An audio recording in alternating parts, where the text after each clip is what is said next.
So when we look very quickly at how a saddle is supposed to fit our horse, there's a couple different areas that you want to be aware of.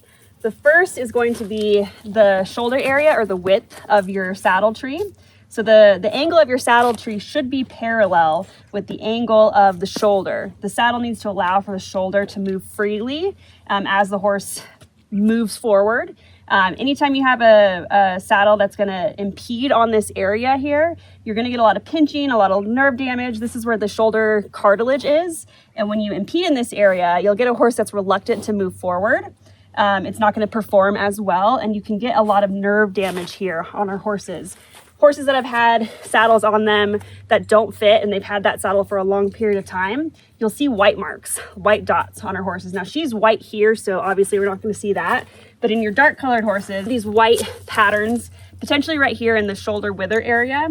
And what that means is that that area in particular has been pinched for so long that the nerves in this area have died, and the hair follicle will no longer create pigment in the hair. So a dark colored horse, the hair will start coming in white from there on out. And that tells you that there's been an ill-fitting saddle for a long period of time and a horse that has potential nerve damage.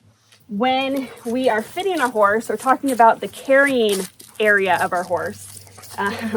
The carrying weight capacity for our horse is going to reside right here between the withers, right at the shoulder, and then to the last rib. So a way to tell where the last rib is, a good rule of thumb, it's not exact science, but it's a good measuring device, is where the hair swirls come together. So right here in this area, the hair swirls forward and down, and then from this area it swirls backwards and down.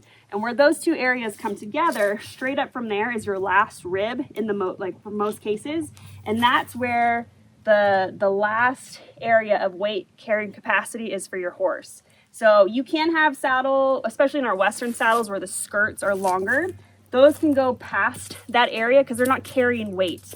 But the tree of our saddle that dissipates the weight of the rider should not go past the last rib of your horse. That area is going to vary dramatically on different horses. So Curly here, even though she's a stout big girl, she actually has a short back. So her weight carrying area is much shorter than you would assume for a horse her size. So she can't have a saddle that's too far back. So probably a 16, 17 inch saddle might be pushing it for what she's capable of handling.